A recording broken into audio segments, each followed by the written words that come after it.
It is for us, the living. It is for us, the living. But it's the plight of individual boys and girls which worries me most. Too often, our children don't get the education they need, the education they deserve. Anti-gay, Donald Trump, go away! Racist, sexist, anti-gay, Donald Trump! Children who need to be taught to respect traditional moral values are being taught that they have an inalienable right to be gay. All of those children are being cheated of a sound start in life. Yes, cheated. It is for us.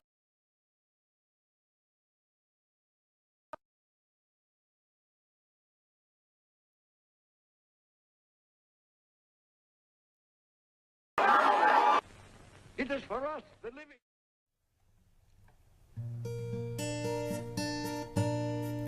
Come thou fount of every blessing, tune my heart to sing thy grace.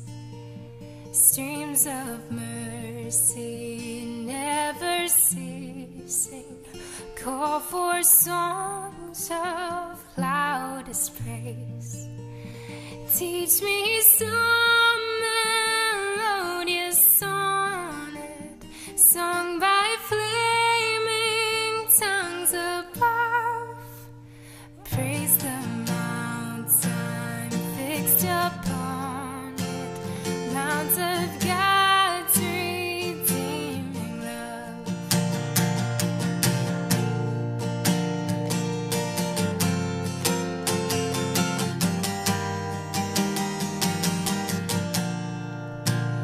Here I raise my Ebenezer, hither by thy help I've come, and I hope by thy good pleasure safely to arrive at home. Jesus sought me when a stranger, wandering from the throne of God. He to rescue me from danger bought me with his precious blood. Oh, to grace, how great a debtor daily I'm constrained to be. Let thy goodness like a fetter bind my wandering heart to thee. Prone to wander, Lord, I feel it. Prone to leave the God I love. Here's my heart, Lord, take and seal it. Seal it for thy courts above. Here's my heart, Lord, take and seal it.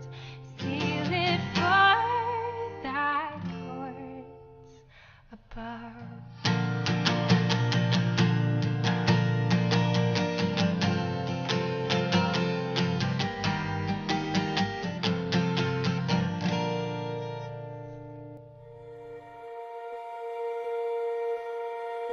Silent night, holy night, all is calm, all is bright. Around the unfortunate mother and child, holy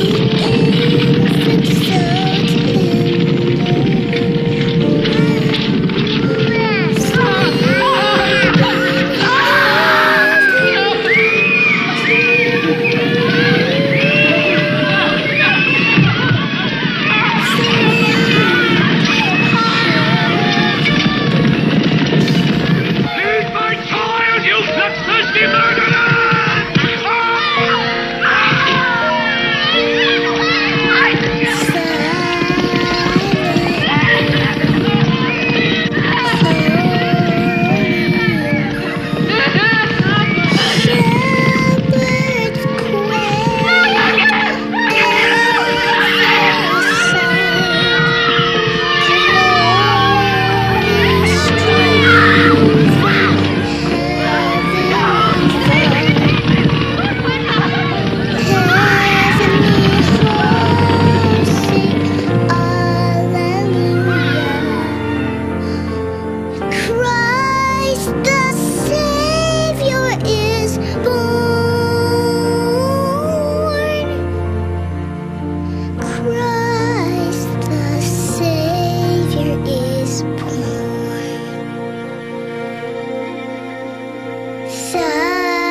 It is for us, the living.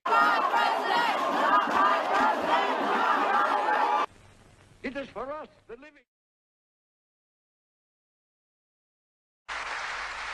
But it's the plight of individual boys and girls which worries me most. Us, the living.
Earlier, she was marching up and down the flag and pulling it out, showing it to the Trump protesters. Please don't do that. It's super offensive to the people that are trying to peacefully protest. They have the right to do it, but it's we also have the right so to say, please stop. And disrespectful. he goes both ways. I'll not have died in vain. It is for us, the living. I remember a teacher that I had. Now, I went through the 7th grade. I went to the 7th grade. I left home when I was 10 years old because I was hungry. And I used to, this is true. I work in the summer and I go to school in the winter. But I had this one teacher. He was the principal of the Harrison School in Vincennes, Indiana. To me, this was the greatest teacher, a real sage of my time, anyhow. He had such wisdom. And we were all reciting the Pledge of Allegiance one day. And he walked over, this little old teacher, Mr. Laswell was his name. Mr. Laswell,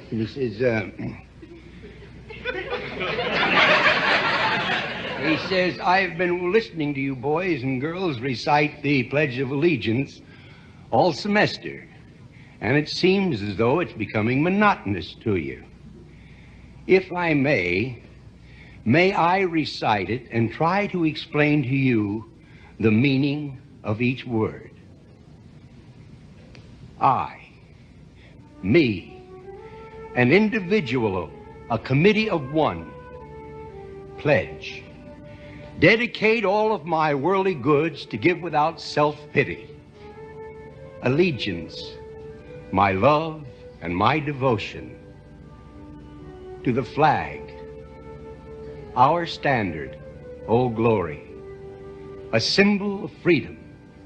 Wherever she waves, there's respect, because your loyalty has given her a dignity that shouts, freedom is everybody's job. United. That means that we have all come together. States, individual communities that have united into 48 great states. 48 individual communities with pride and dignity and purpose. All divided with imaginary boundaries, yet united to a common purpose. And that's love for country. And to the Republic, a state in which sovereign power is invested in representatives chosen by the people to govern. And government is the people. And it's from the people to the leaders, not from the leaders to the people, for which it stands.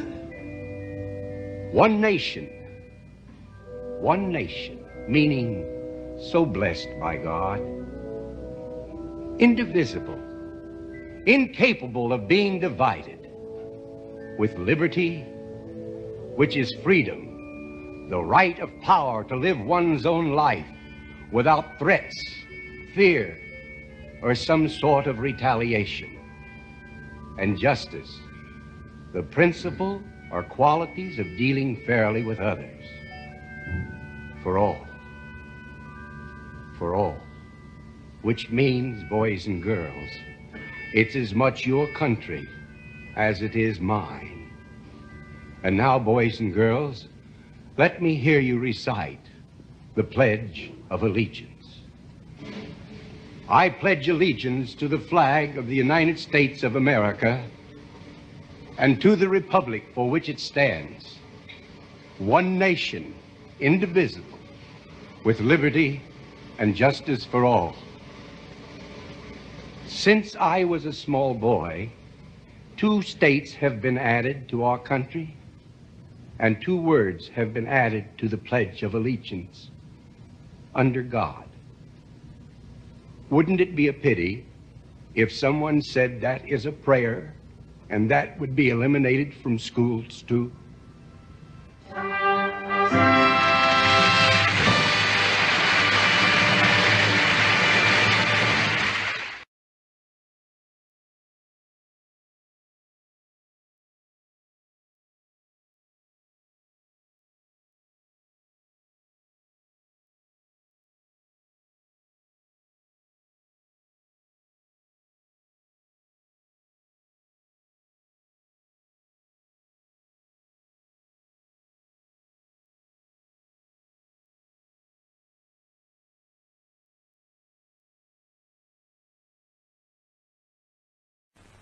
It is for us, the living. Recently, we had a flare-up in Georgia because some protesters were trampling on the flag. They were, right? They were very upset about what's going on and what the United States is doing, so they decided to walk all over the flag. Now, I don't like this kind of protest. Never liked it, but it's a free country. They can do anything they like, and so there they are walking on the flag. Well, someone else didn't like the protest, and so on that whole freedom thing. Her name is Michelle Manhart. She's actually a veteran of the U.S. Air Force, and she got livid over this. Now, her past with the American flag is awesome. Wait till you see that. But before we get to that, let me show you how upset she got about this protest. She grabbed their flag, and this is what happened next. That's not true. Actually, it is. Actually, it is. Anytime it's been torn or ripped, it needs to be properly disposed of. So we're going to take care of that. This belongs to actually the entire United States. It's not yours. This is not your flag. Okay. Hold on. Don't put this first. Michelle. She's committing a crime. She's committing a crime. You in violation. No, it's not how it works. It's okay though. You don't know.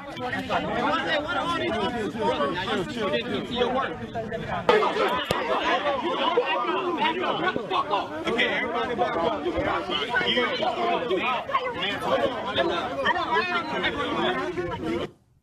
Now, she's clearly in the wrong, and that's why the officers decide that she's got to give the flag back. It's their flag. She goes, no, it belongs to the entirety of the United States. But first of all, that makes no sense. That's not how property works. That would actually be a communist position, just to be clear. And second of all, you don't represent the entire United States. No, it's their property. You have to... Because your loyalty has given her a dignity that shouts, freedom is everybody's job. Like, I understand why you're mad, right? But, okay, you made your point, now you got to give their property back, and that's what the cops think, and she's simply not going to do it, so then this bit of fun madness ensues. You had a Let it go. Grab it. Let it go. Stop. Do you see her hand on there? Let Do you see her hand on there? All of you are let it go. Okay, let it go. That's enough. Why are you not touching her? Why are you not touching her? Down. No. Calm Let go down, of her. Michelle. Let go of her. TJ. No. Down already.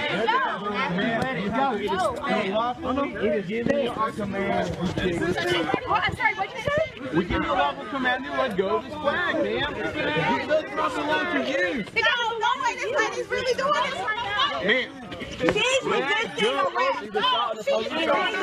She's a police officer. She's resisting arrest. She ain't gonna get shot down. Y'all back there? You guys couldn't just stand up with the flag? So the power just went out at the fair, and when you need them. it's completely dead. Well, this section, anyways. You guys couldn't just stand up with the flag? We are listening today. All we heard was a pop, and then a near. The movies get it right. Everybody's stuck up. Oh. It's like one of those, like the zombie games. Oh. I think a generator died. I think so, because that generator just started. Yeah, because that generator just started to puff of smoke. Oh, now it's on. Ferris wheel's on. Yay! Ferris wheel's on. Oh, yay! Ferris back alive. Yay! Funny little piece of shit. Yeah. No. Did you hear yourself? I'm not going to give it to them. You got that on camera, right? Yeah, you're famous. They got it on camera. Don't worry. I like the guy in the background now. She ain't gonna get shot, is she? I mean, what an interesting exhibition of privilege there, right? She's like, you're putting your hands on me. Yeah, that's what happens when you get arrested, right? They got to put their hands on you, right? She's like, I'll not have died in vain.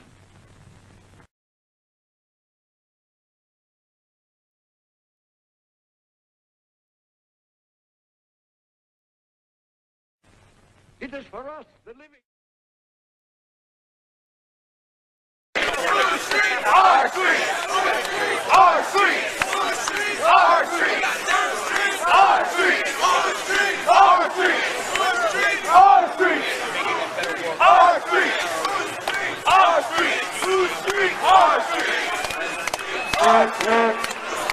Our streets! Others. For all. For all. Which means, boys and girls, it's as much your country as it is mine.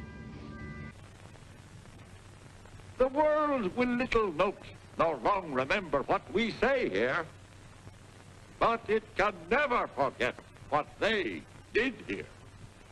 It is for us, the living, rather, to be dedicated here to the unfinished work which they who fought here have thus far so nobly advanced. It is rather for us to be here dedicated to the great task remaining before us. That from these honored dead, we take increased devotion to the cause for which they gave the last full measure of devotion. That we here highly resolve that these dead shall not have died in vain. That this nation, under God, shall have a new birth of freedom, and that government of the people, by the people, and for the people shall not perish from the earth.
Trembling spirit fly into a world unknown,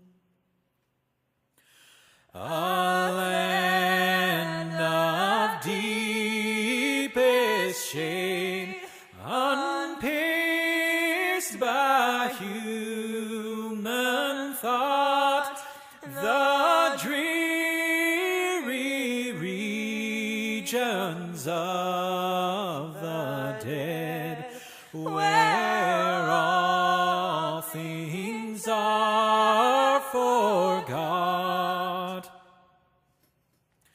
Soon as from earth I go, what will become of me? Eternal happiness or woe must then my portion be. Waked by the trumpet sound, I from my grave shall rise and see the judge with glory crowned.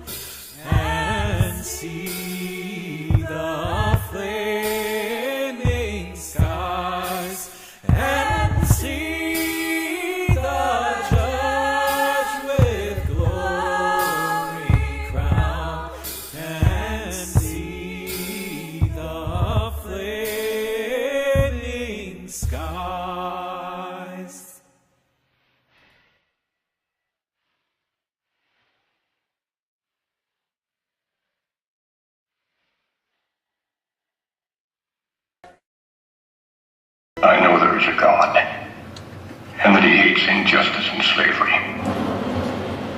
I see the storm coming. I know his hand is in it. If he has a place, work for me. And I think he has. I believe I'm ready. I am nothing. But truth is everything. And with God's help, I shall not fail.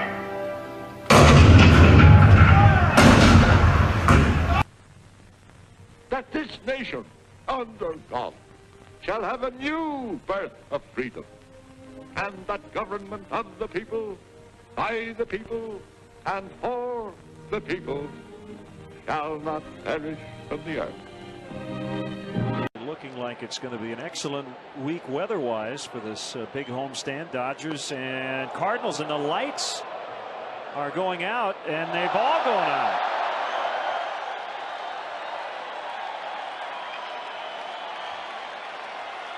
A power outage here at Wrigley Field as DeWitt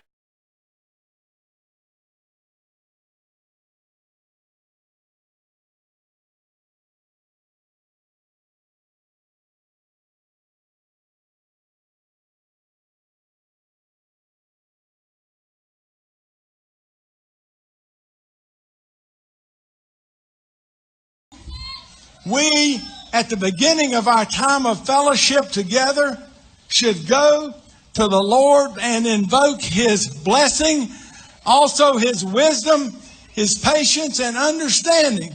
So if you will help me in welcoming Reverend Mark Creech to the microphone, let the revival begin. Mark Creech.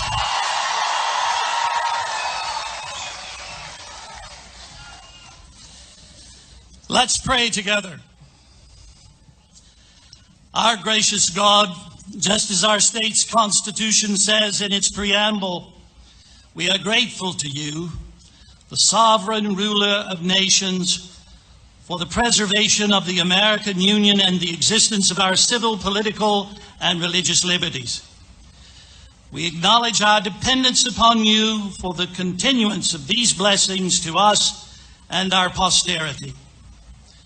At this juncture, during this election cycle, we are at a great tipping point. The differences between the candidates from the top of the ballot and all the way down the ballot couldn't be more striking.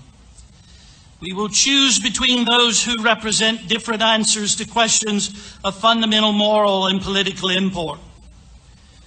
We will become a nation that moves closer to recognizing and enforcing respect for the sanctity of human life at every stage, or we will move further away from it.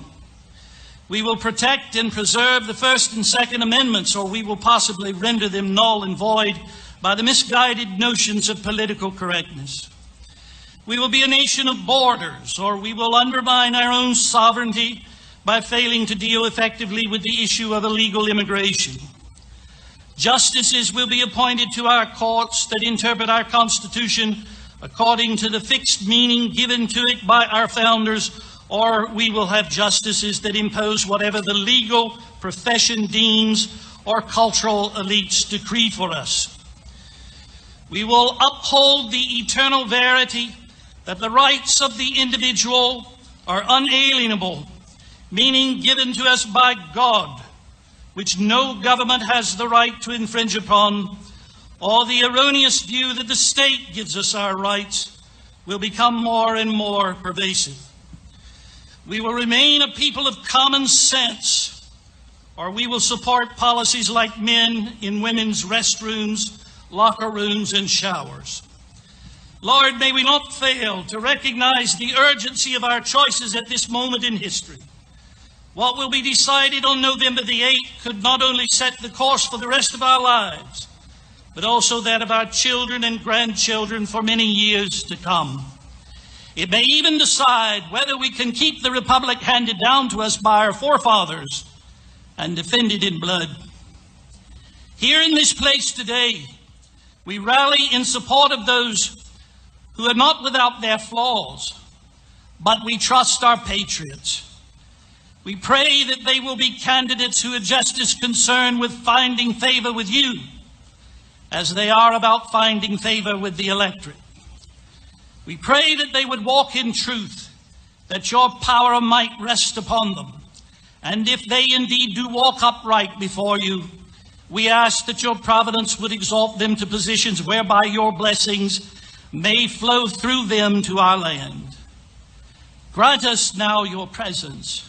Bless these proceedings, if you would be so gracious, and use them to preserve our union, to strengthen and save our great state and country.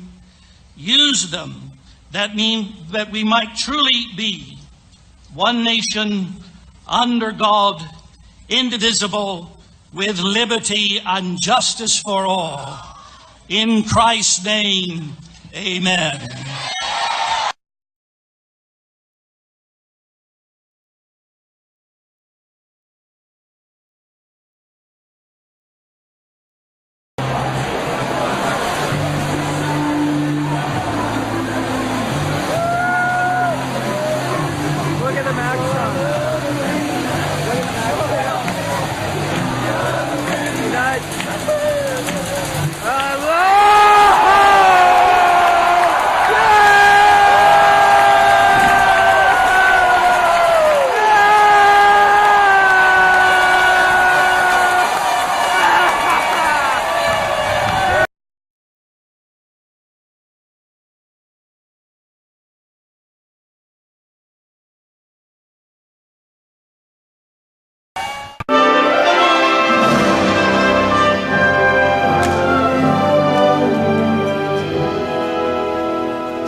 We hold these truths to be self-evident, that all men are created equal, that they are endowed by their Creator with certain inalienable rights, that among these are life, liberty, and the pursuit of happiness.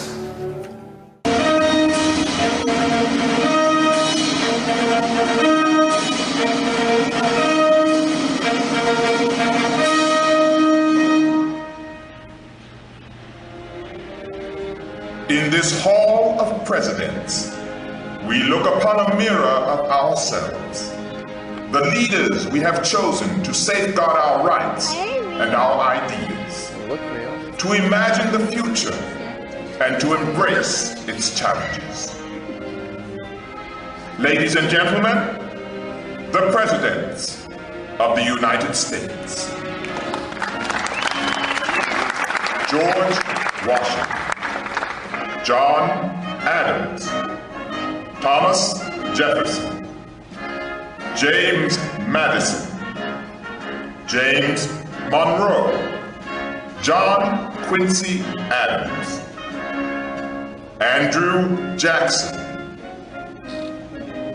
Martin Van Buren, William Henry Harrison, John Tyler, James K. Polk, Zachary Taylor, Miller Fillmore, Franklin Pierce, James Buchanan, Abraham Lincoln, Andrew Johnson, Ulysses S. Grant,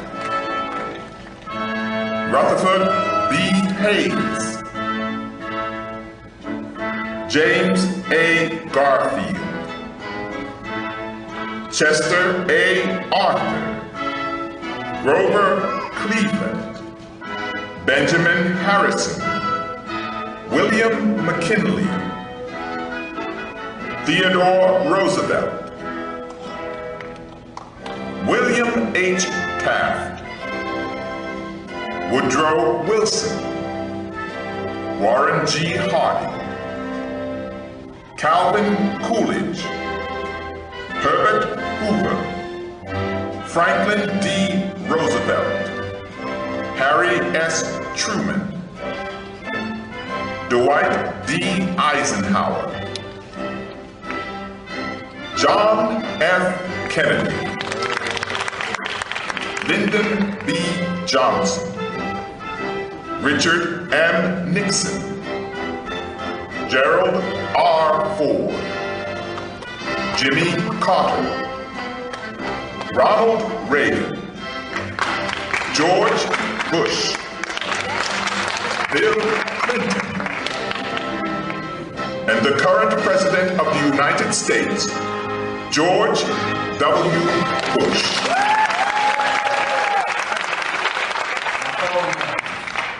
When we look back on the history of this country, we see a record of almost unbelievable energy, sacrifice, hard work, of impossible dreams that our ancestors dreamed and made real. We see injustice, too, that weighs on our hearts even today. But for every injustice, there has always been a voice crying out to right it, and America has always listened to those voices. We are listening today. And perhaps it falls to us, to this first generation of the 21st century Americans, to say once and for all that no child, no race, no creed, no ethnic community will ever again be left out of the American dream. Through education, through the opportunity to work, and to enjoy the fruits of that work, we can open every closed door, expand the horizons of all Americans. Again and again, we return to the same simple principles: freedom, equality, the freedom to create, to prosper, to dream, equality before the law, in the workplace, in the chance for a better life. And each time, in the process, America grows stronger. The beacon of democracy grows brighter. The world looks in new astonishment at what free people can do. We, the people, are just getting started. If the experience of these extraordinary men adds up to any one thing, it is this: to be true to the American dream, one must have the wisdom to remember and the courage to change. In honoring these men, protectors of our heritage, servants of our dream, guides to the future we face together, we honor the enduring meaning of America. We the people, hear in their voices the voice of our own hearts. President Abraham Lincoln.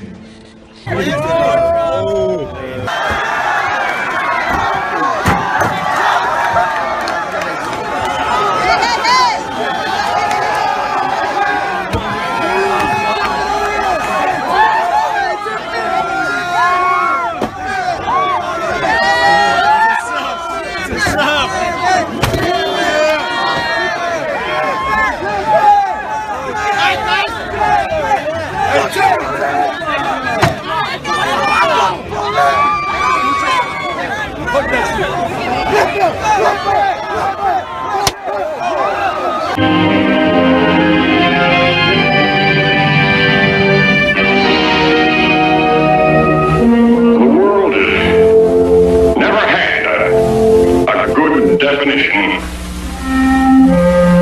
of the word liberty. The American people just now are much in want of one. We all declare for liberty, but in using the same word, we do not all mean the same thing. What constitutes the bulwark of our liberty and independence? It is not our frowning battlements, our bristling sea coasts. These are not our reliance against tyranny. Our reliance is in the love of liberty, which God has planted in our bosom.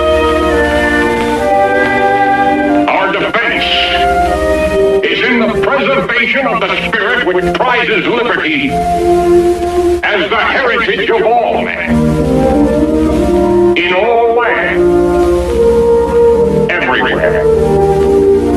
Destroy this spirit, and you have planted the seeds of despotism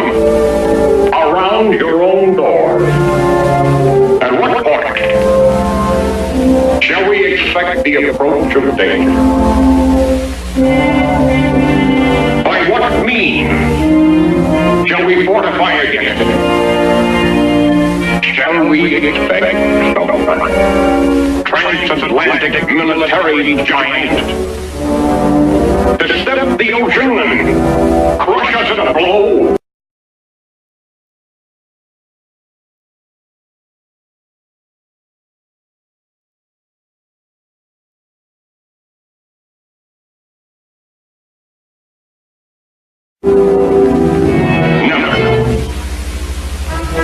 All the armies of Europe, Asia, and Africa combined could not by force take a drink from the Ohio or make a track on the Blue Ridge in a trial of 1,000 years.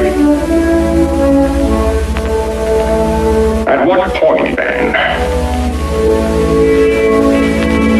is the approach of danger to be expected? I answer that if it ever reaches us, it must spring from amongst us. This is a Donald Trump butt plug. The seeds of despotism around your own door come from abroad. As a nation of free men, we must live through all time or die by suicide. Let reverence for the law be breathed by every American mother to the lisping babe that prattles on her lap. Let it be taught in the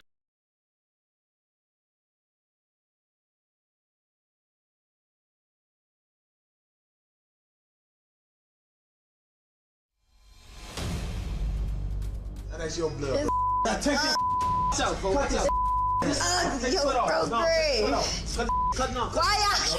No, cut my blood. This is disturbing video of a man with a mental disability that cops say was gagged and tortured for everyone to see on Facebook Live. But it was sick. It still amazes me how you still see things that you just shouldn't.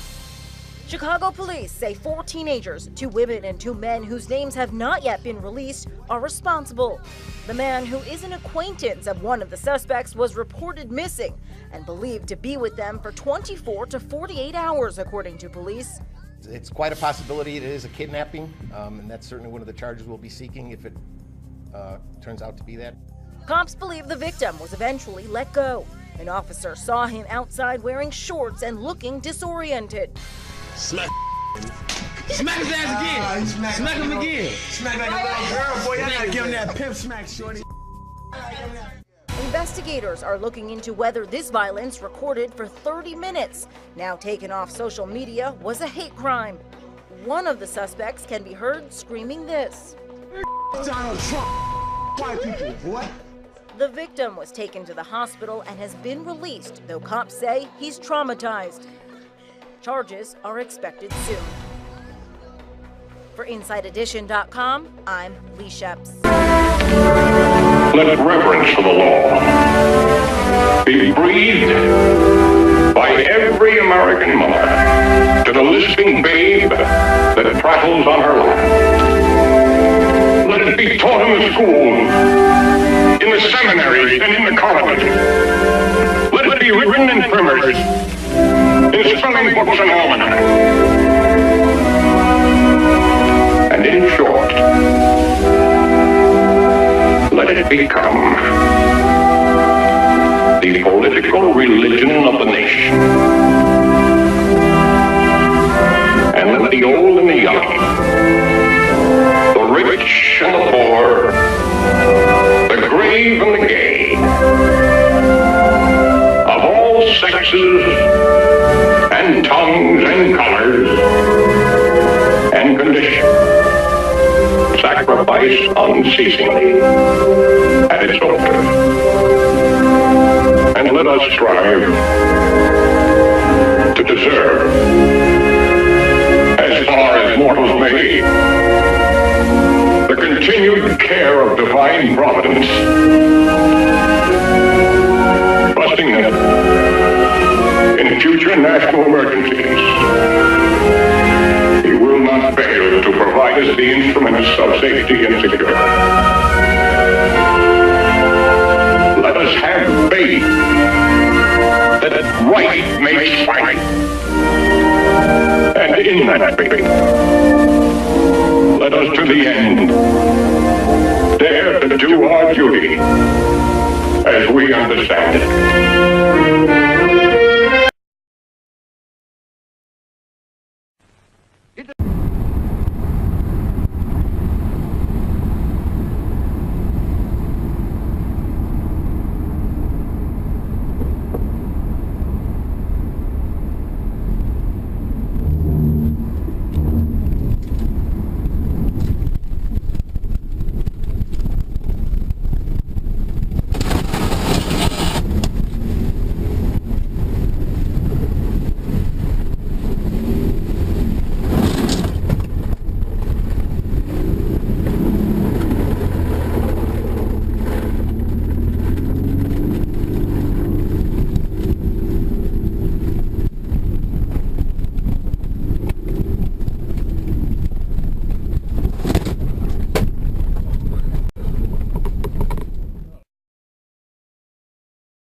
For us, the living.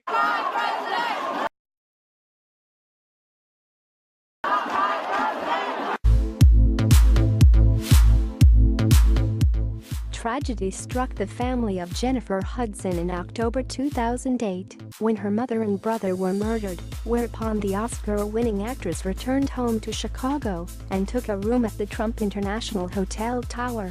Donald Trump offered up a hotel suite to Hudson and her family and picked up their tab for their stay. In 1991, during Operation Desert Storm, 200 Marines were stranded after their flights back to America were canceled due to logistical errors. Thousands of miles from home, they were stranded and helpless. That's when Donald Trump came to the rescue. Trump flew them all home at no cost. 10-year-old Megan was born with brittle bone disease and was unable to walk when she appeared on the Maury Povich show with her mother. During the show, Donald Trump called in to speak to her and gave Maury a large check to give her to help with her medical expenses. To have a very special check. And when we talk about Donald Trump, when he gives out checks, we're not talking chump change here. This is big-time money. So, look at that. You know how much that's for? You get all those zeros right?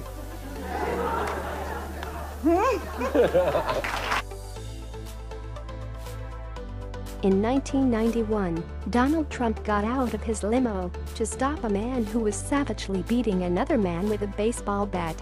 Eyewitnesses confirmed the account. Trump apparently did not talk publicly about this until contacted by a local news team. Witnesses said Trump, with Marla Maples tugging at his arm to try to stop him, leapt from his black stretch limousine during the Manhattan assault. All of a sudden, a big long limousine pulls up on an angle, and Donald Trump pops out with a blonde, the witness said. There was a guy with a bat hitting a guy over the head, and Trump yelled, "Put that bat down." "What are you doing?" The guy dropped the bat, came over and started talking to him. Trump said, "The guy with the bat looked at me, and I said, 'Look, you've got to stop this. Put down the bat.' I guess he recognized me because he said, 'Mr. Trump, I didn't do anything wrong.' I said, 'How could you not do anything wrong when you're whacking a guy with a bat?' Then he ran away." Trump only left the scene after he saw a man who appeared to be a doctor treating the victim and heard that an ambulance was on its way. Darnell Barton, 37, was driving the Buffalo Metro bus October 18 when he noticed a woman had climbed the guardrail on the overpass above the Skyhawkwater Expressway. He stopped the bus, which was filled with high school students, approached the woman, and asked her if she needed help. "That's when I went and put my arms around her," Barton later told the Associated Press. "I felt like, if she looked down at that traffic one more time, it might be it." The woman allowed Barton to lift her back over the guardrail, and a corrections officer who was driving behind the bus waited with her until authorities arrived. When Donald Trump heard about this, he decided to send the man $10,000 for his good deed, writing on Twitter, "The bus driver who saved the woman from jumping off the bridge was really cool, great guy. I'm going to send him $10,000, he deserves it." It is for us, the living. Trump, you're being faulted for a tone allegedly encouraging violence. You are, in the views of many of your fellow Republicans, making things worse, inciting, encouraging violence. It didn't happen at every rally he has. His rallies are violent. You know they violent. It's everywhere.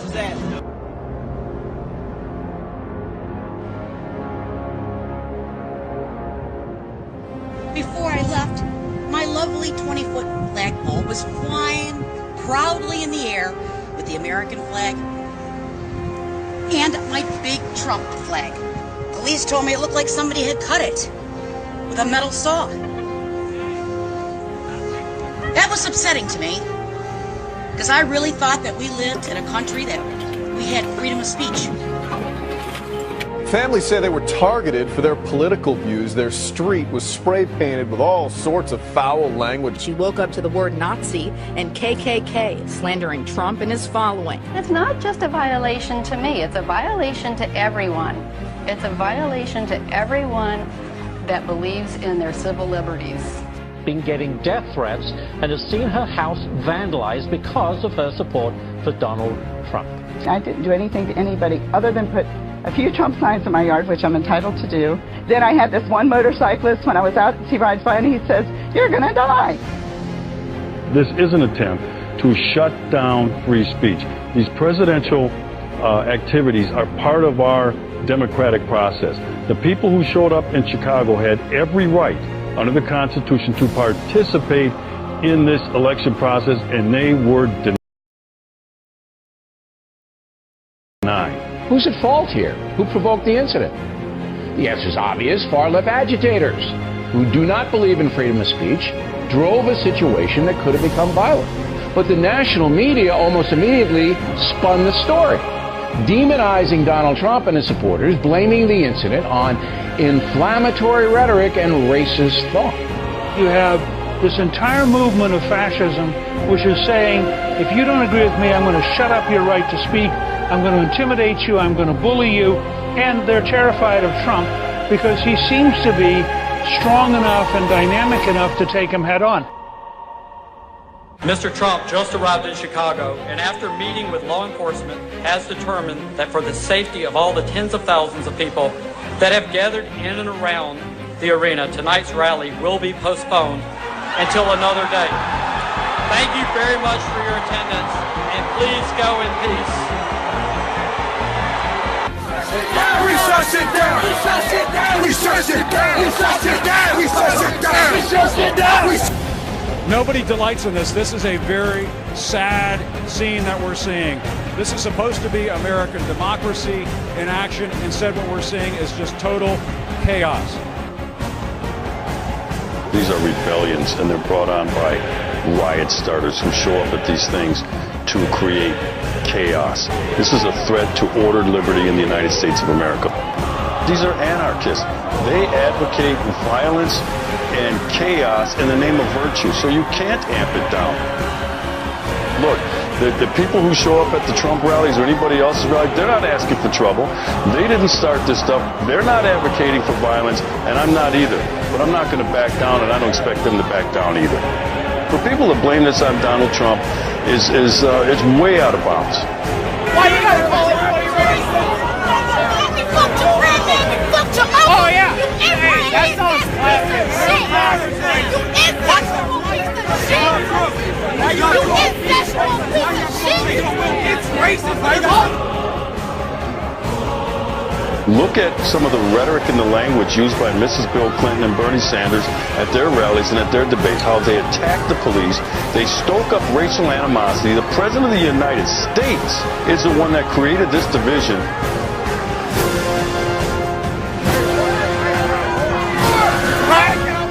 The left is mad because he's standing up to them. That's what the problem is. MoveOn.org is now openly soliciting donations to help create even more chaos at future political events of Donald Trump. Everything is asked backwards in the country right now. Okay, we're looking at rioting and we're calling that protesting. The cops are the bad guys. The crooks are the victims now. You're fucking a white male! You're a white man! Fucking old ass piece of shit! You're fucking old! Old! White baby boomer! Fucking hey! I'm telling you, people are just tired of it. White people are being pushed around, kicked to the curb, having their rights denied, being called a racist, being walked on. You're closing down their jobs. You're telling them what they can and cannot do. You're telling lies. And you're demoralizing our nation. You're destroying everything that has made this nation great. White folk getting ready to rise up. They don't want to take it no more. And I'm joining. I mean, who can blame them? To build this nation and then have it given away. Just given away. They've sent us a message that they can take whatever they want. But we will send them a message that this is our land!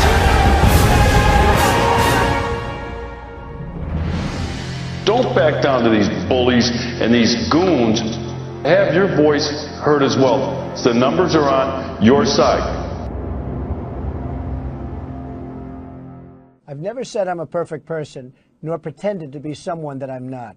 I've said and done things I regret, and the words released today on this more than a decade-old video are one of them. Anyone who knows me knows these words don't reflect who I am. I said it, I was wrong, and I apologize. I've traveled the country talking about change for America, but my travels have also changed me. I've spent time with grieving mothers who've lost their children, laid off workers whose jobs have gone to other countries, and people from all walks of life who just want a better future. I have gotten to know the great people of our country, and I've been humbled by the faith they've placed in me. I pledge to be a better man tomorrow and will never, ever let you down. Let's be honest. We're living in the real world. This is nothing more than a distraction from the important issues we're facing today. We are losing our jobs. We're less safe than we were 8 years ago, and Washington is totally broken. Hillary Clinton and her kind have run our country into the ground. I've said some foolish things, but there's a big difference between the words and actions of other people. Bill Clinton has actually abused women, and Hillary has bullied, attacked, shamed, and intimidated his victims. We will discuss this more in the coming days. See you at the debate on Sunday. It is for us, the living.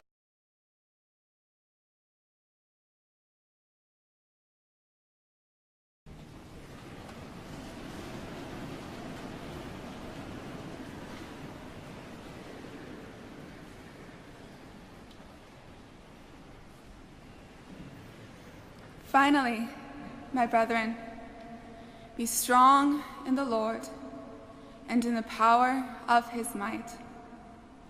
Put on the whole armor of God, that ye may be able to stand against the wiles of the devil. For we wrestle not against flesh and blood, but against principalities, against powers, against the rulers of the darkness of this world, against spiritual wickedness in high places. Wherefore, take unto you the whole armor of God, that ye may be able to withstand in the evil day, and having done all, to stand. Stand, therefore, having your loins girt about with truth, and having on the breastplate of righteousness, and your feet shod with the preparation of the gospel of peace. Above all, taking the shield of faith, wherewith ye shall be able to quench all the fiery darts of the wicked, and take the helmet of salvation and the sword of the Spirit, which is the word of God, praying always with all prayer and supplication in the Spirit, and watching thereunto with all perseverance and supplication for all saints.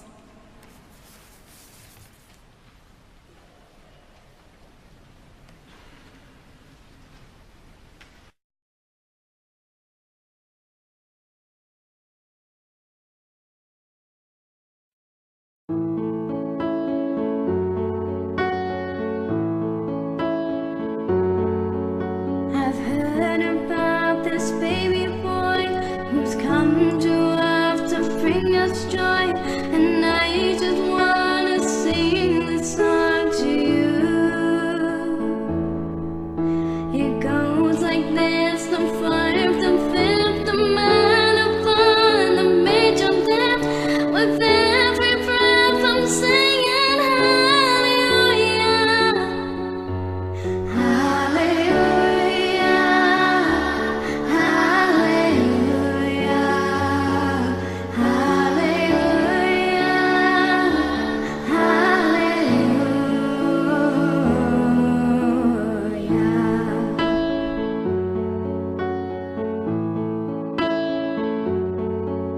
A couple came to Bethlehem, expecting child. They searched the end to find a place for you. We're coming to. There was no room for them to stay, so in the manger filled with hay, God's only Son was born. Oh, hallelujah, hallelujah, hallelujah,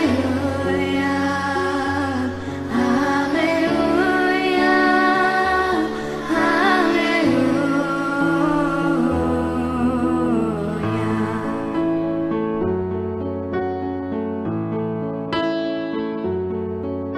The shepherds left their flocks by night to see this baby arrive tonight. A host of angels led them all to you. It was just as the angel said, you'll find him in a manger bed, Emmanuel and Savior. Hallelujah, hallelujah,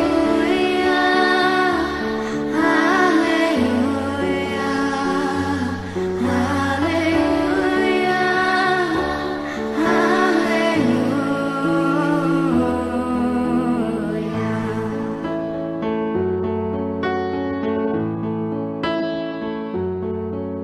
A star shone bright up in the east. To Bethlehem the wise men free came many miles and journey long for you. I know it's a place where waits for you. Their frankincense and golden myrrh they gave and cried out, oh, hallelujah, hallelujah, hallelujah, hallelujah.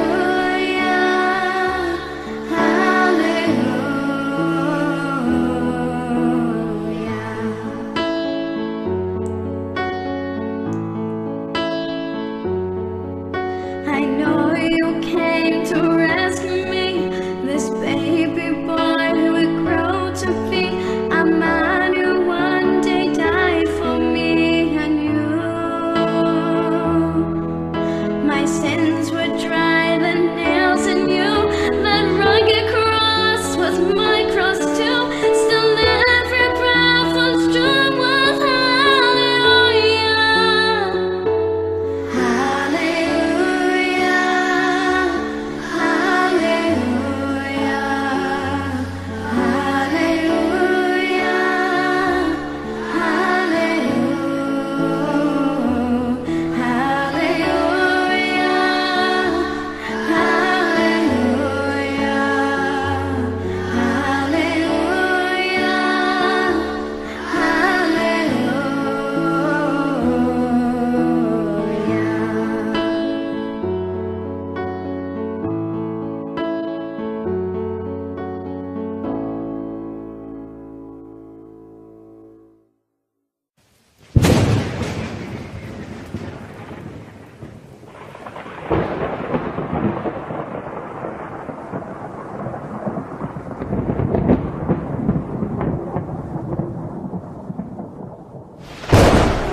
Lord and Savior? I do. All right, grab it. Yeah, I've got multiple. I baptize you in the name of the Father, and Son, and the Holy Spirit. There in baptism. Raise and walk in his life, brother. Chrissy, you coming? Come on, young lady. This is exciting. All right, girl.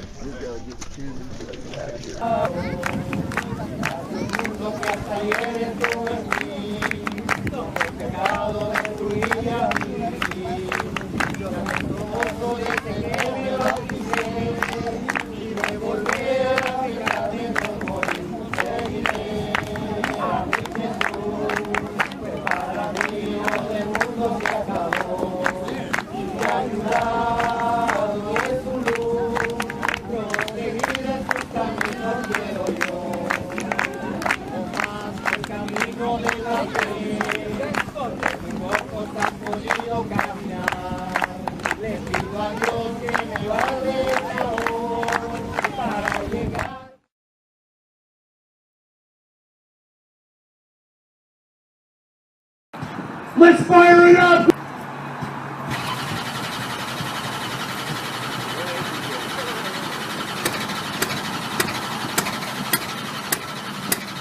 What?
Probably all of these demonstrations, protests. We had an unusual one today on both coasts involving high school kids, largely, who were let out of school, most of them way too young, certainly not of age 18, all to protest what would be a move on Mr. Trump to go after these so-called sanctuary cities or protection zones that would allow illegals to stay in this country. And these kids were arguing on behalf of those illegals to stay here, that it's their right. Well, of course, that's not the case, but it just shows that part of what the president was saying is respect the election, respect what... Orange County tonight, a political firestorm over Donald Trump's election. A college professor went off on Trump during class. It was posted online, and now there are threats of legal action and even expulsion. CBS 2 Orange County reporter Stacey Butler is live in Costa Mesa for us tonight with more. Stacey. Pat and Jeff, she called the Trump election an act of terrorism. Well, the young Republicans here at Orange Coast College posted it online. Now, union reps and lawyers are battling it out. Our nation is divided. We have been assaulted. It's an act of terrorism. One of the most frightening things for me and most people in my life is that the people committing the assault are among us. That's Orange Coast College professor Olga Perez-Stable-Cox lashing out at Donald Trump in her human sexuality class. One student was so offended by the political speech he recorded it with his cell phone. white supremacist and a vice president that is one of the most anti-gay humans in this country. At this point, it's not even education anymore, it's indoctrination. Josh Recalde Martinez is a member of the Young Republicans Club at the school, which has filed a formal complaint. Another student complained on the website ratemyteacher.com. I felt censored and bullied if I did not agree with her opinions. Political opinions she shared in depth with the class. We are way beyond Republicans and Democrats, and we're really back to being a civil war. And I don't mean it in a fighting way, but our nation is divided as clearly as it was in Civil War times. Recalde Martinez posted the video on his Facebook page. He now has 18,000 views and hundreds of comments. Tonight, the Professors Union posted a warning on his page. It condemned the student who recorded the video, saying, "This is an illegal recording without the permission of the instructor. The student will be identified and may be facing legal action." But they wanted it to be known so that way maybe we would get scared and take down the video. But to the union, I want to say we're not going to be doing that. The unions are acting like thugs, like bullies themselves. Attorney Sean Steele, who is also the Republican National Committee man from California, volunteered to represent the Young Republicans. He says the student who shot the video is afraid he could be suspended or expelled with just 1 week left in the semester. Every student knows that if you stand up to your professor, 90% of the time the professor is going to punish you. I spoke with the president of the college here earlier today. He couldn't go on camera, he says, because this is still under investigation. But he did tell me that the college encourages discourse about current events with students and faculty when they're in context. I also called the teacher as well as her union representative. I didn't hear back from either one. Back to you guys. But I am sure disgusted with the fact that you just have no respect for anybody, including yourself. And wearing this doesn't make you wonderful. Well, let's not go there, but you know what? It says be obedient, doesn't it? And you are not being obedient. Wait, you say trust is... You are not being obedient. That's all I'm saying. That's a little crossing. We wish she does trust. You are not being obedient by not listening to the teacher. I don't care who it is up here. Hey, ma'am, that's kind of disrespectful to touch his cross like that. No, you can't. Yeah, tell me that I'm not being a good Christian. I didn't say that. I said you implied it, and that's not okay. It's never okay to tell someone that they're being a good Christian. I didn't say that. Only God can say you're not being obedient.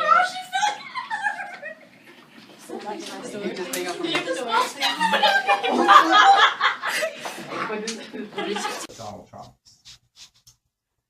And yeah, there may be some of your parents who support him. I would really worry.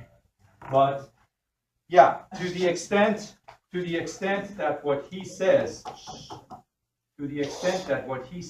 could end up resulting in abuse of students in my school, I'm going to say something about it. Yes. Yeah, there's plenty of these other candidates I don't like either, but I'm not talking about them. But what he says could end up resulting in violence, could end up resulting in bullying. Yeah, I'm going to say something about that. Oh, and by the way, in case you didn't hear what he said yesterday, he said he thinks that we should completely shut the country down for anybody who's ever had any association with Islam, of any sort. I mean, somebody like me, who's been a U.S. citizen for longer than you guys have been alive, if I go to Iran next summer, like I did last summer, and I want to come back, if he had it Mr. Trump's way, I couldn't get back in the country. Now, what exactly has been my crimes? Oh yeah, I was born a Muslim. You want somebody like this for president? Yes. Trump won't be in office next summer if he gets elected. He's not going to get elected president. You know, I'm not worried about him getting Inauguration's in elected. 17. What I'm worried about, and this is exactly what I said to Mr. Little, and he completely agrees. What I'm worried about is the worst of the racist, bigot scum in this country who were living under a rock until Donald Trump came around. Now they have a voice. Now they're coming. Did you see yesterday when he was saying this stuff? They're all cheering. Yeah, let's keep the Muslims out. Some of them are saying, I'm going to go to France and kill all the Muslims. And how is that behavior any different than ISIS? How is this type of suggested behavior any different? Yeah, maybe they don't have the guts to actually do it. But anybody who talks in those kind of foul terms to go and just round up innocent people only because of an association, I'm an agnostic. There's no love in my heart for religion of any kind. But I was born a Muslim. So what? They should keep, I haven't committed a crime in my life. I should be kept from entering this country. Is there anybody here who thinks that should happen? And not just me. A student at Stafford Elementary is recovering tonight after being beaten by several of his classmates. He says it was during a mock election when the class was asked who voted for Donald Trump. Fox 26's Scarlett Fakar spoke with that child and his family. She joins us now from the newsroom. Scarlett. Jonathan and Melinda, it's a Fox 26 exclusive interview with the 11-year-old boy involved and his family. They tell us they're afraid to let him go back to school. This is America. Everybody has the right to their own opinion, and they shouldn't be beat up for it. But just a day after Donald Trump was elected president, that's exactly what happened to an 11-year-old boy at Stafford Elementary School. These boys decided to ask the classroom who voted for Donald Trump, because a few weeks ago they made a mock election for the president. And then I said I voted for I did, and then they come over here and started and jerked me out of my seat, and then they started before I could get up, they started kicking me and punching me. He tells us the classroom did have a teacher present, but it felt like he was on the ground forever. Why did it take so long for it to be stopped? Mary and Buddy Lemon say they received a call from the principal immediately after the incident. We went and made statements to the police officers, and then I took him to the emergency rooms. Lemon says her son has deep bruises throughout his body. Are you afraid to go back to class? Yes, ma'am. After speaking with Stafford MSD, they tell us in a statement the students allegedly involved in the altercation have been suspended pending an investigation. I know we've been very opinionated on this election, but one thing I've never said anything to the point where I would incite violence. My son doesn't have a mean bone in his body. They say they hope their story encourages parents to speak to their children on how to be compassionate and accepting towards those that believe differently. That's what America's about. That's what the election process is about. We had to respect the last election results, and I feel like everybody needs to respect this election's results. For the full statement from Stafford MSD, you can go to fox26houston.com. We'll keep you updated on the pending investigation on the students who were involved. In the newsroom, Scarlett Fakar, Fox 26 News.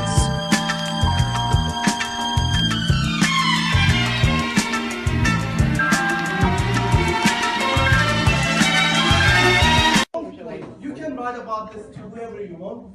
I'm not writing about this for anything. I'm just correcting you. Academic freedom. Apparently, you have the kind of medieval mindset that you don't even understand what that entails. Yeah. I don't think criticizing a mainstream political candidate is academic freedom. Maybe we can call and just get this guy out of here, or I'm not gonna be able to teach. This is nonsense. Yeah, that's not. You can write to the dean. You can write whoever you want. Okay.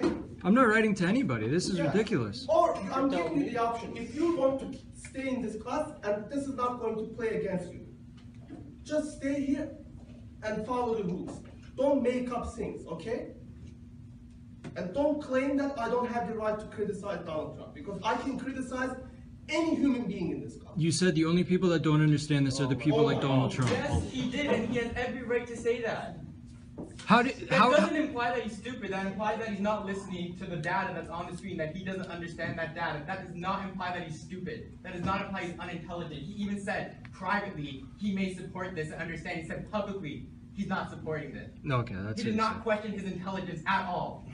No, he just said the only people that can't understand a basic route are people like Donald Trump. This guy apparently came here to make a scene. He either has to stop and apologize, or he has to leave. That's it. I'll apologize if you apologize for criticizing Donald Trump supporters. I have no time to waste on these things. I'll apologize if you apologize for criticizing Donald Trump supporters. The other thing too is that Donald Trump supporters are completely worthy of criticism. So in a classroom that people pay anywhere, especially in a classroom. Especially in a classroom. You understand that? Because you're paying $1,000 tuition, that doesn't make you a boss. I'm not saying I'm a boss. I just thought that was insulting. Precisely those things. I'm just saying I thought that was insulting. You have to get out of here right now, because I'm not going to teach this course with you here. Okay? Well, I guess you're not teaching the course then, because I paid money to be here, so. Thank you. The only person who used the word stupid is him.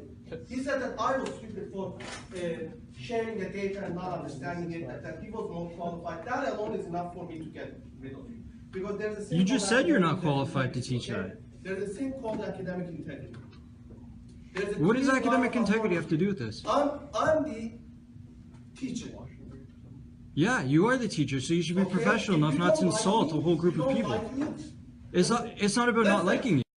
Outraged parents say at first they didn't believe a teacher would mistreat a student. Their son is a special needs child, and they say what he needs is help and encouragement, not what you're about to see. Don't call me special. What? Oh my God, Clark. Dude, what are you here for? What does the title on the front of that school say? Special education. Don't call me special. What would you like me to call you, Jules? Normal? Just don't call me special.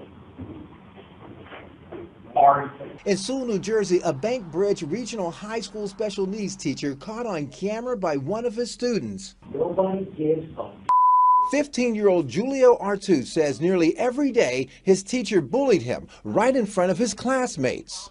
It's horrible. But he says no one believed him, not even his family. So he captured the teacher on his cell phone to show his parents. Don't call me special. All right, what's going to happen? I'm just telling you, don't call me special. I'll say whatever I want to say. You don't like it? Oh, well. I was appalled by what was going on. I don't appreciate my son being called out of school. When I get out of this school, you ain't going to call me special now. You know what, Jules? I will kick your ass in the con until I'm 80 years old. Don't threaten. What are you going to do? What are you going to do? You're going to get a shot or a jockey?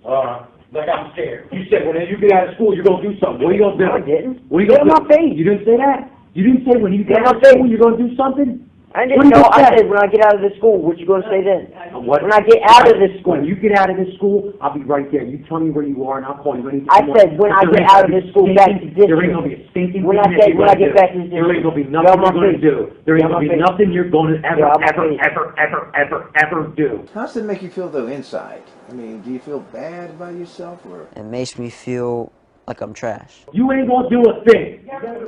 So we showed the video to attorney David Arnold, who specializes in representing special needs students. Well, that's truly disappointing. Arnold says the teacher is sending the wrong message to his students. The only thing that this child is learning at this point is that, you know, violent behavior is the answer.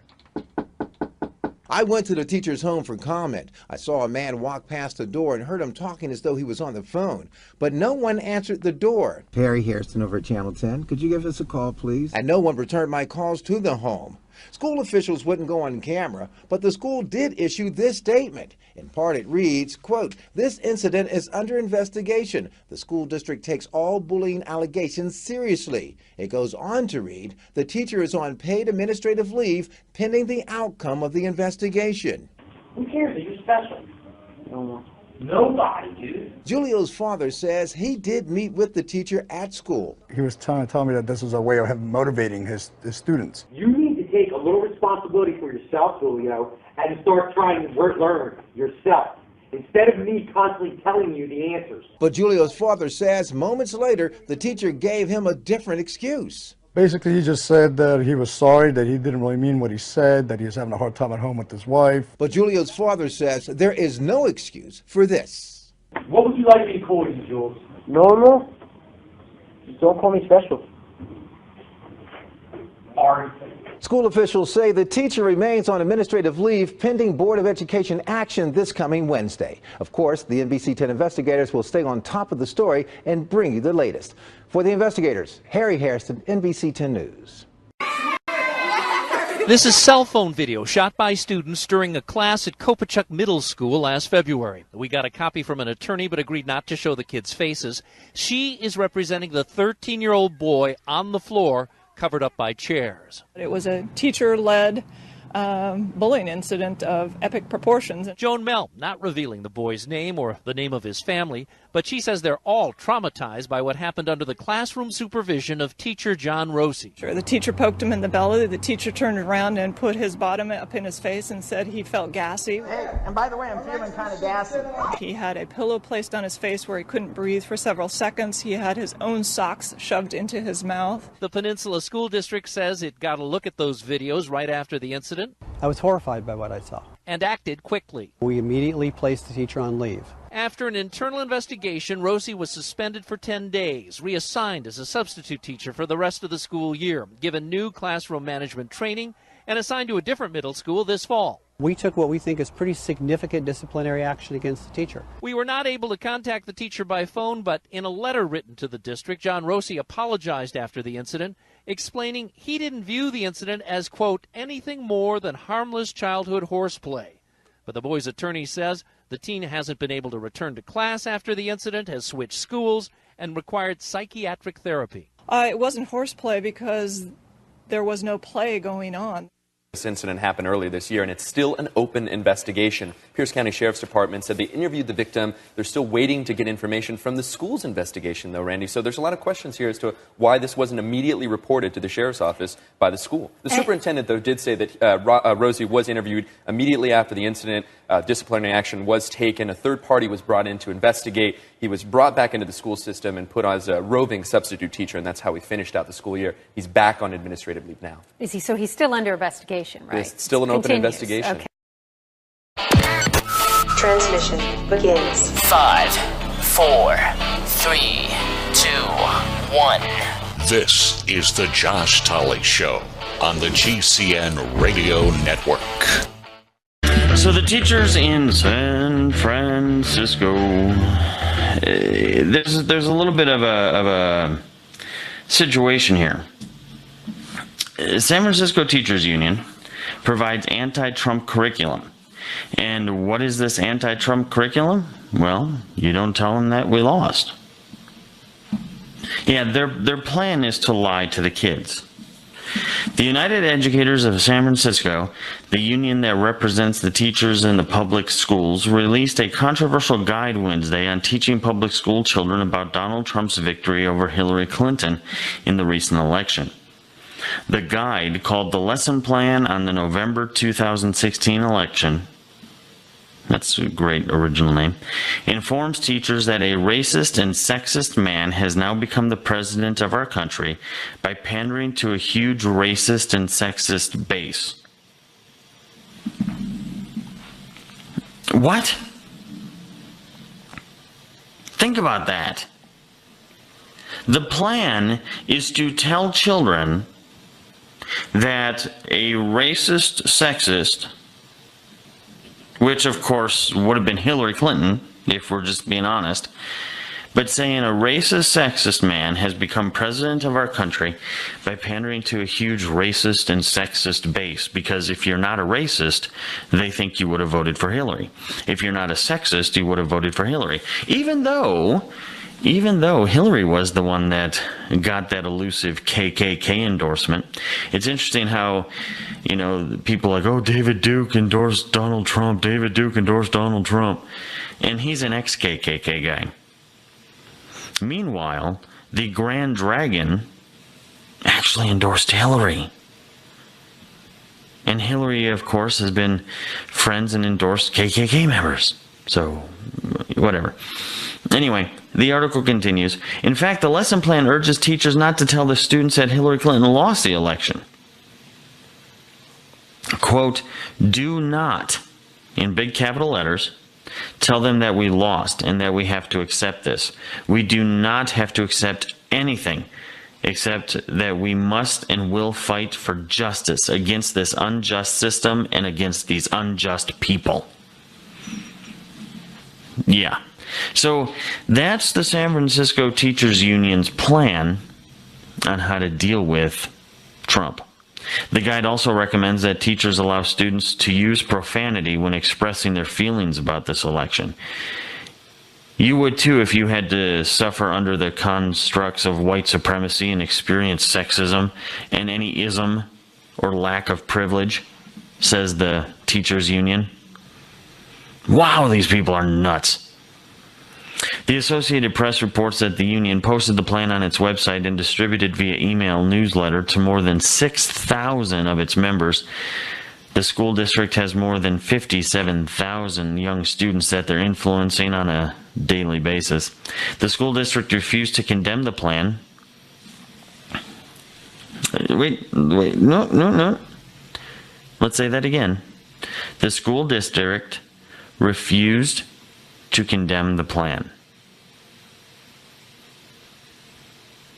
So we can't even say, well, Josh, okay, yeah, it's just those crazy nuts in the teachers union.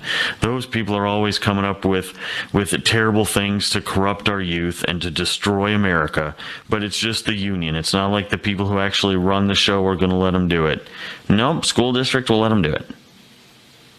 If you have a child in the San Francisco school system, get them out.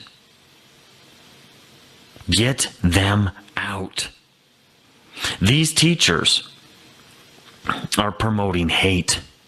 These teachers are promoting bigotry. These teachers are promoting sexism. These teachers are promoting racism. I know they don't think so, but they don't think, evidently. 57,000 students, Monday through Friday, under the tutelage of these idiots. If you have, I'm not even joking, if you have a kid in the public school system in San Francisco, get them out. Why would you put your child through this torture, through this corruption, through this pain, through this manipulation, through this mental molestation? Why would you do that? If the teachers of San Francisco intend to mentally molest your kid, why would you leave your kid in that school system? Get them out. And pay attention to your school system too. Don't just think, well, I live in rural Nebraska. This stuff doesn't happen here. Well, the teachers union, the largest union for teachers, the nationwide deal, happens everywhere. I don't care if your county voted red. You have to be diligent. You have to look into what these people are doing with your kids. Stop treating school like a babysitter. Stop treating school like a babysitter. Parent up and do your job. Raise your children in the way that they should go so they're not left to the hands of these immoral people. And I have had teachers tell me directly, Josh, well, teachers are trained on how to educate children. Parents are not. So in reality, we should have more authority over the child than the parent. And I had a teacher tell me that in a very Republican county. So don't think it's just, well, you know, these nut jobs in San Francisco who are all crazy anyway. No. And this is a mindset that is spreading. It's spreading fast, and it's being promoted to spread, and there's tons of money behind it from terrible unions that are terrible to their members. There are a lot of terrible unions. Don't let this idea that, well, there's a union involved, so somehow it's holy or solidarity, brother. No, a lot of these unions have been compromised. They've been infiltrated. This is an attempt to mentally molest your kid. And if the parents of San Francisco stand by for this, shame on all of you. You are all just as guilty. If there is not a call right now for parents in San Francisco to go to these school teachers, to go to these union meetings, to go to the school board meetings and protest and demand these people are removed from office. Removed from office. Because think about this, folks. They're promoting straight up lying to your kids. Why would it be, well, maybe we should just correct their behavior and let them continue to teach. Just tell them that they shouldn't teach this. The fact that it was in their mind to lie, the fact that it was in their mind to lie about the sexism, the racism, and the win, that's enough to say, you know what? You should not be allowed to be around children. There should be a 500 feet restriction between you and any child. Because you're crazy and you intend to do the child harm. That is harm. That is absolutely harm. It might not be physical harm, but it's harm nonetheless, and they intend to do it. So you have no business being around any child ever. And of course they're going to wilt and weep. Oh, we just love the children. We just love the kids. That's why we're doing it. We hate to see that they're going to live in a world where somebody like Donald Trump is going to win and all of his supporters are racist, sexist too. We need to help the children.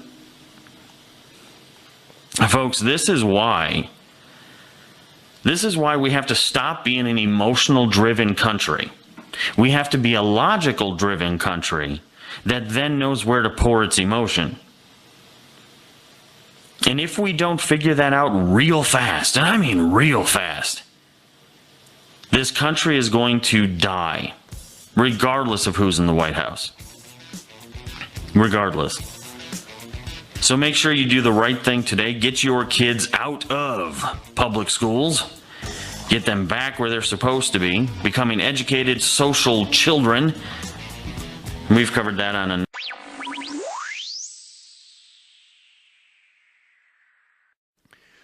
So here is a story in the New York Times. On campus, Trump fans say they need safe spaces. In fact,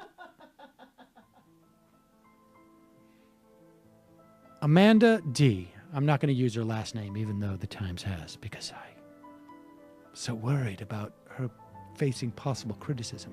Oh. A sophomore at the University of Michigan and political director of the College of Republicans was ecstatic when her candidate, Donald J. Trump, won the presidential election.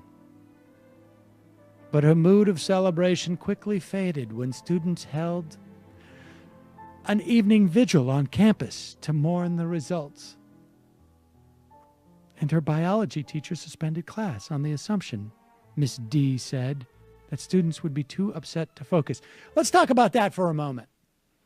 This poor, poor child having to deal with the fact that other people didn't want the same outcome from the election as her. Here I was ready to have a party, and I looked around and realized I have no friends because other people didn't want this outcome. That's wrong. That's wrong, and we need a strong leader who will force these people to celebrate, not mourn. She was outraged. Nobody has died, Ms. D said. The United States has not died. Not yet. I mean, it's a process. The United States has not died. Not yet. I mean, it's a process. The United States has not died. Not yet. I mean, it's a process. Or die by suicide. The United States has not died. Not yet. I mean, it's a process. Or die by suicide. The United States has not died. Not yet. I mean, it's a process. Or die by suicide. Or die by suicide. The United States has not died. Not yet. I mean, it's a process. It cannot come from abroad. As a nation of free men, we must live through all time. Or die by suicide. Let reverence for the law be breathed by every American mother to the lisping babe that prattles on her lap. Let it be taught in the schools in the seminaries and in the colleges. Let it be written in primers, in spelling books and almanacs. And in short, let it become the political religion of the nation. Democracy is more alive than ever. Well, simply put, the American people voted and Trump won. Well, that's almost too simply put, because the American public voted, and because of the electoral process that we have in this country, when the electors meet on December 19th, Trump will win. You know, I love the poorly educated, but I'm also starting to appreciate some college students as well. She seems pretty fucking dumb, too. She circulated an online petition and accused the university president of catering to the liberal majority by suggesting that, quote, their ideology was superior to the ideology of their peers, as she put it. When he sent out an email publicizing the vigil and listing counseling resources for students upset by the election. 3 days later, she was invited to meet the president in his office. What? I was completely shocked that he even read the letter. That was definitely a new thing. It was very exciting. Conservative students who voted for Trump say that even though their candidate won, their views are not respected.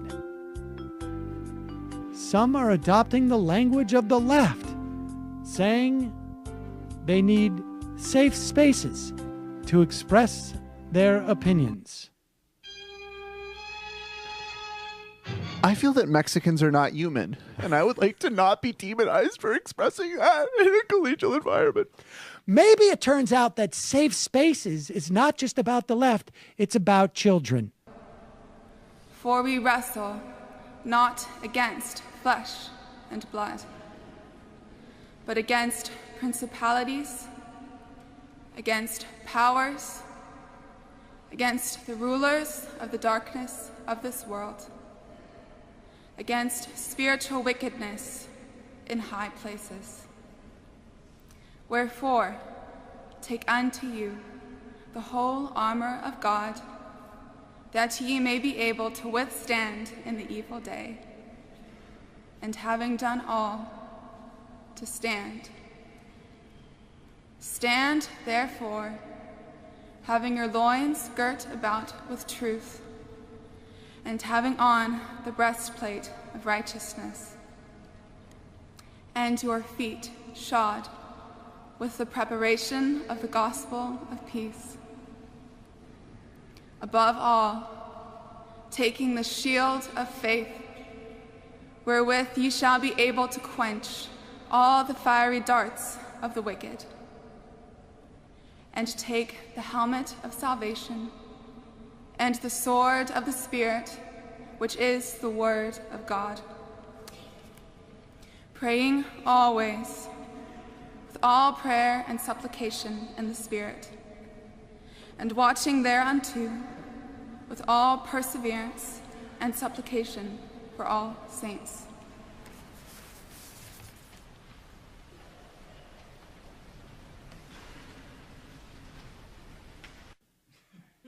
Maybe people who built internet careers on irrelevant arguments that mean absolutely nothing at best and are mind-blowingly stupid at worst should consider this. Or maybe all those people who are afraid of spaces ruining our country were right, and it's contagious, even jumping across ideological lines.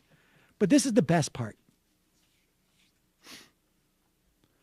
According to the University of Michigan president, Mark Schlissel, who was clearly moved by meeting with this poor sophomore who had expected everybody to be cheering and was horribly upset. Yeah, my relatives are going to get deported. I'm going to have my constitutional protection stripped because of my faith. Yes! That some people were upset about the outcome of the election.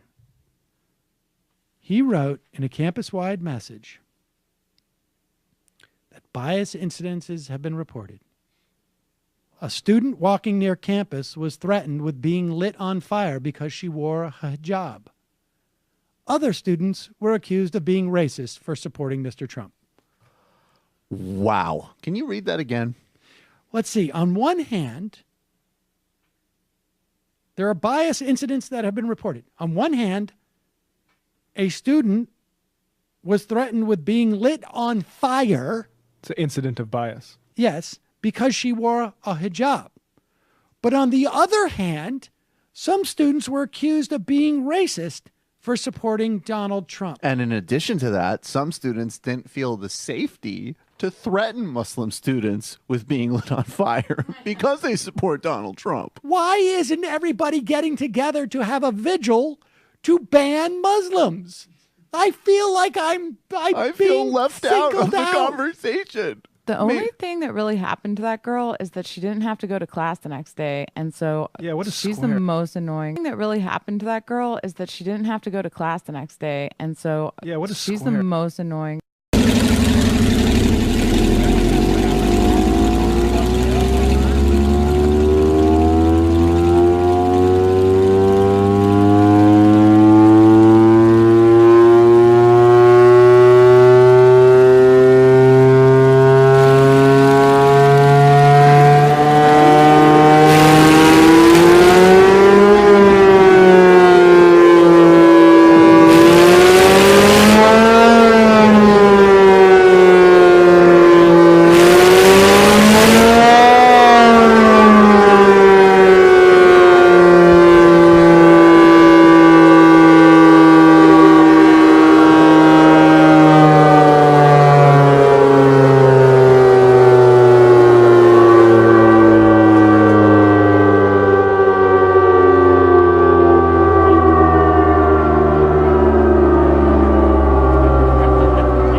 She's the most annoying. She's the most annoying.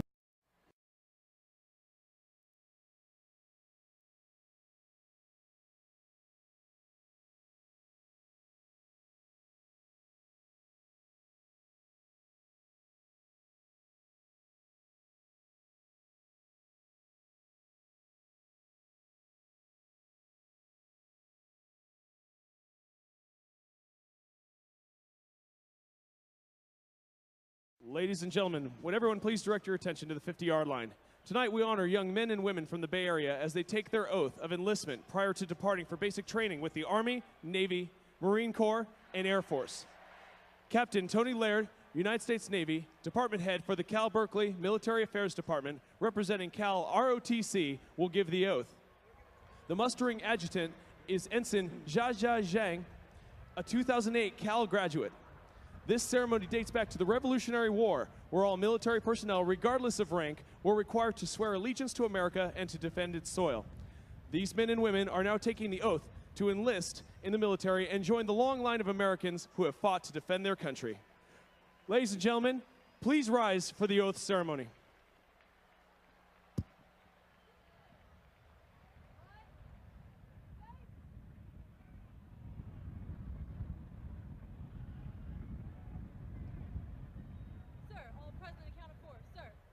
Very well, post. Ladies and gentlemen, as we recite the oath of enlistment into the armed forces of the United States tonight, I ask that you pay particular attention to the words that we say. We take these words very seriously as they form the foundation upon which we base our service to our country. Thank you. Enlistees, please raise your right hand and repeat after me. I state your name.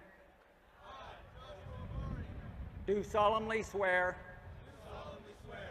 to support and defend the Constitution of the United States against all enemies, foreign and domestic, that I will bear true faith and allegiance to the same, and that I will obey all the orders of the President of the United States and the officers appointed over me, according to regulations and a uniform code of military justice. So help me God. Congratulations. Please, round of applause to our nation's newest sailors, Marines, airmen, and soldiers. Thank you very much, and thank you all for your support to the United States military.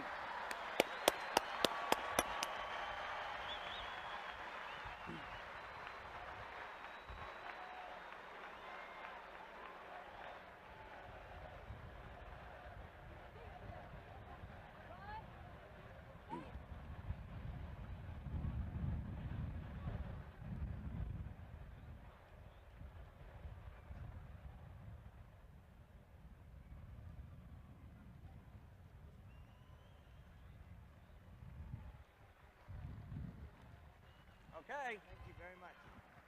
Thank you. He's going to take it out from me right now. Nice job.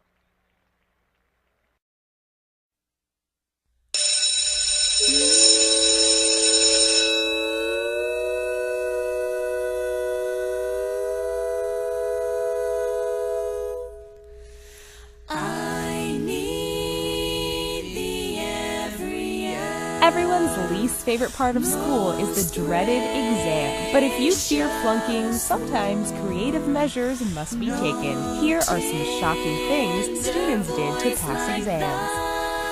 Bad hygiene. In South Korea, students have been known to not shower come exam time. This is due to a superstition that says if you wash your hair before an exam, you wash all of the knowledge out. This may seem rather gross and trivial, but it is a common practice for South Korean students. And no one's going to be getting close enough to cheat, that's for sure. Calculator hacking.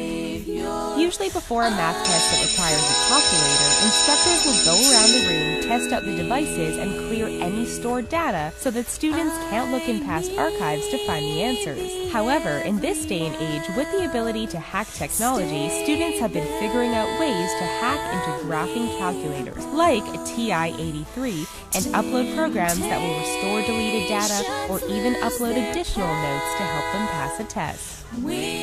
Body doubles. In 2011, an elaborate cheating scandal was discovered in Long Island, New York, where college students were discovered taking the SATs for younger students. One adult and 6 minors were arrested in the cheating.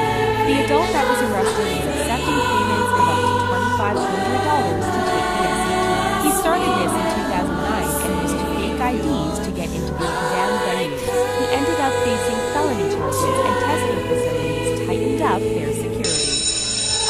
UV pens.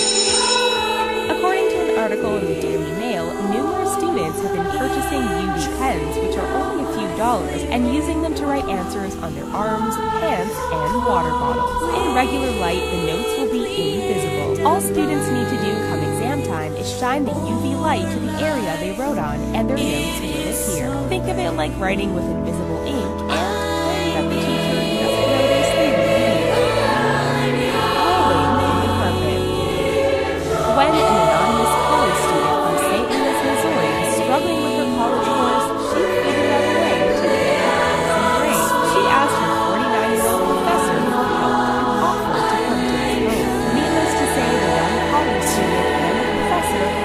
up, rolling around on his phone, and the student's grades magically improved. Their affair continued, but unfortunately for the student, old professor made her continue to lie, or he wouldn't give her a passing final grade. Tampons and pencils. Come exam time, there are many things that aren't allowed in the examination room, like cell phones and other electronics. Several women have come forward to various publications and confessed that they have written notes and test answers on tampons, one of the few items allowed to be on hand with a student in the test room. Other variations of this is slicing a pencil in half, writing the answers on mailing labels, and sticking them inside the pencil, then flipping them open when the teacher isn't looking. Super Pass.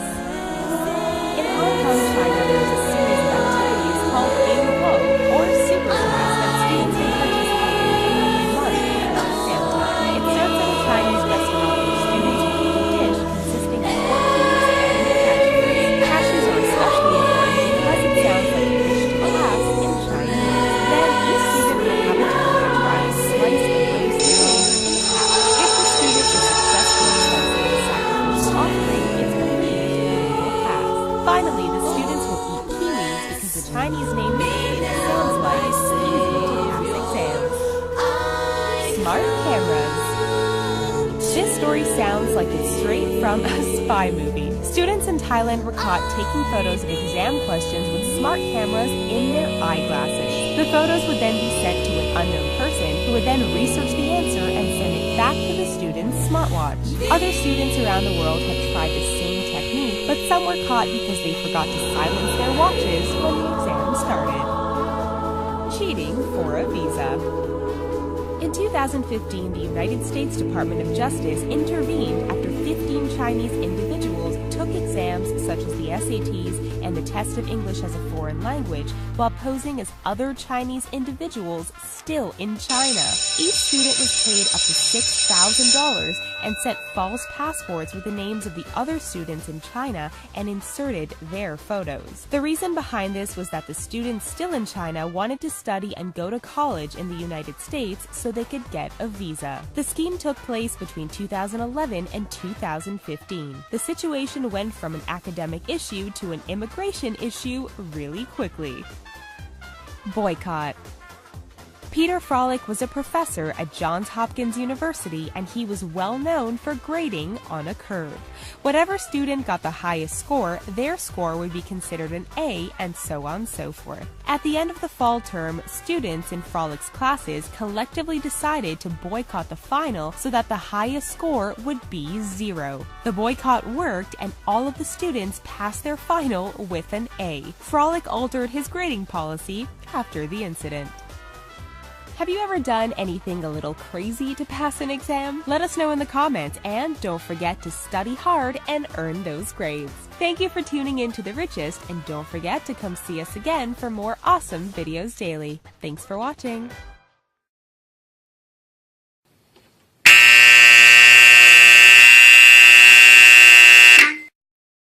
Recently, there was a bit of a fiasco at the University of Toronto when a group of radical feminists pulled a fire alarm in order to stop a men's rights seminar in progress at the university. You can see a large group of protesters yelling in the hallway just outside the MRA group's meeting, while campus security muddles around like a lost child, powerless to get them to stop disrupting.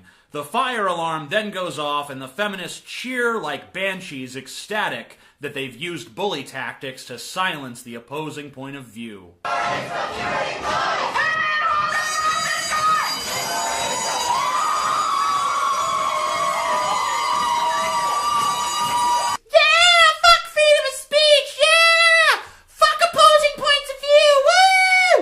The confrontation continued outside as the fire trucks showed up full of firefighters whose time has been wasted by these mindless, cackling cunts. Now, I should warn you guys that the person I'm about to show you is the least likable person ever.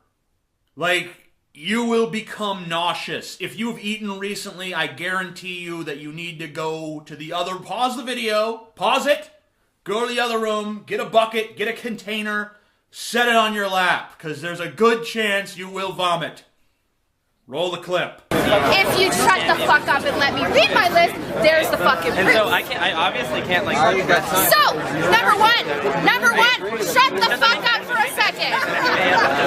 Feminists do not want you to lose custody of your children. The assumption that women are naturally better caregivers is part of patriarchy. Oh, I like her. Isn't she pleasant? She seems like the kind of girl that, you know, she'd go to a restaurant and order her sandwich with extra mustard, and then they'd bring it to her and she'd take a bite.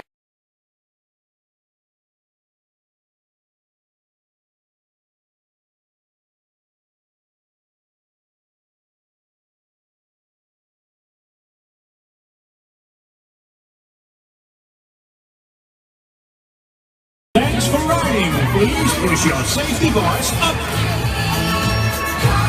Thanks for riding. Please push your safety bars up.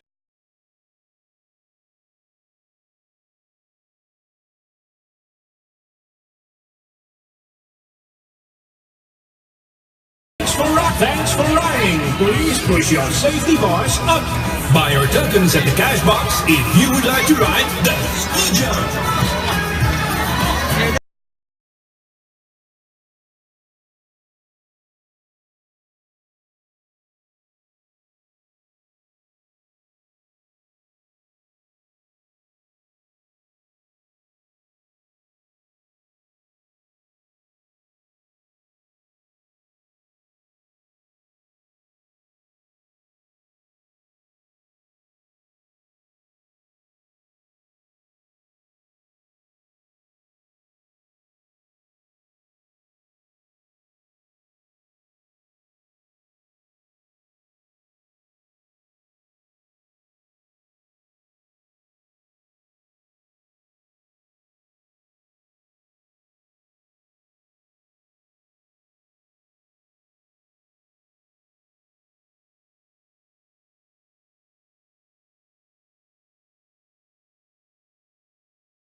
Attention, hands back. Safety bars are coming down.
Let me hear you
You want to die?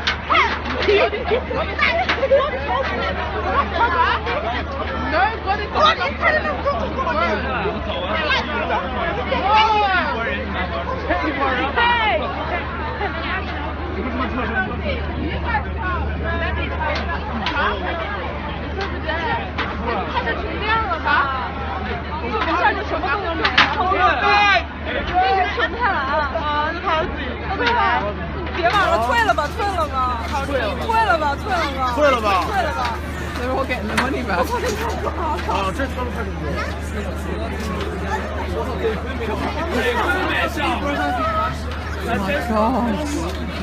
网络上来肯定是骂的。It's terrible. 这太可怕了。Hang on, Daddy's coming now.